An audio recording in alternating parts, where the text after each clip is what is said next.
आम्ही वर्षभर वाट बघत होतो, जसं आपण IPLची आणि वर्ल्ड कपची वाट बघत असतो तशीच आदिवासी मुलांमध्ये हा टुर्नामेंटची चर्चा असते आणि त्याची वाट बघत असतो आणि ती टुर्नामेंट मारणे हे सगळ्यांचं स्वप्न असतं आणि आज ते आम्ही साकार केलेलं आहे. ते स्वप्न साकार करताना म्हणजे प्रत्येक वेळेला अडचणी येतातच आणि आमच्या टीमचे म्हणजे तुम्ही बघायला गेले तर आम्ही इंजर्ड आहे, थोडे शोल्डरमध्ये दुखापत असल्याने आम्ही बॉलिंग नाही टाकू शकत आहेत.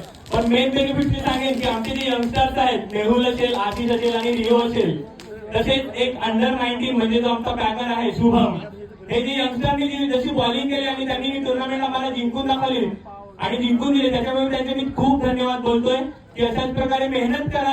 यंगस्टरला सगळे मेहनत करा. तुम्ही मेहनत केल्यावरती कोणतीही टीम तुम्हाला जड जाणार नाही. म्हणजे जेव्हा टॉप 8च्या टुर्नामेंट झाल्या किंवा टॉप 8ची नावं आली तेव्हा सगळे सांगत होते की ही टीम खूप हार्ड आहे, ती टीम हार्ड आहे.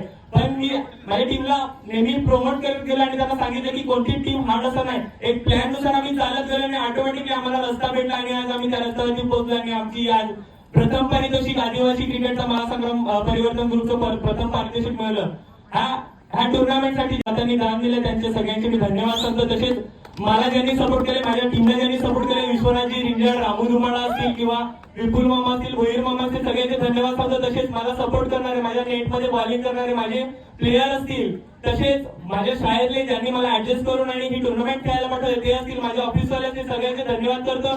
तसेच इकडे जी पब्लिक आले बघायला, म्हणजे ज्यांच्यामुळे मला ज्यांच्या सपोर्टमुळे आम्हाला प्रोत्साहन मिळतं, त्या सगळ्या एक एक पब्लिकचा मी धन्यवाद बोलतो की तुमच्यामुळे ही टुर्नामेंट जाते आणि तुमच्यामुळे आमच्यासारखे प्लेयर नावारूपाला येतात. सगळ्यांचे एकदा धन्यवाद आणि थँक्यू.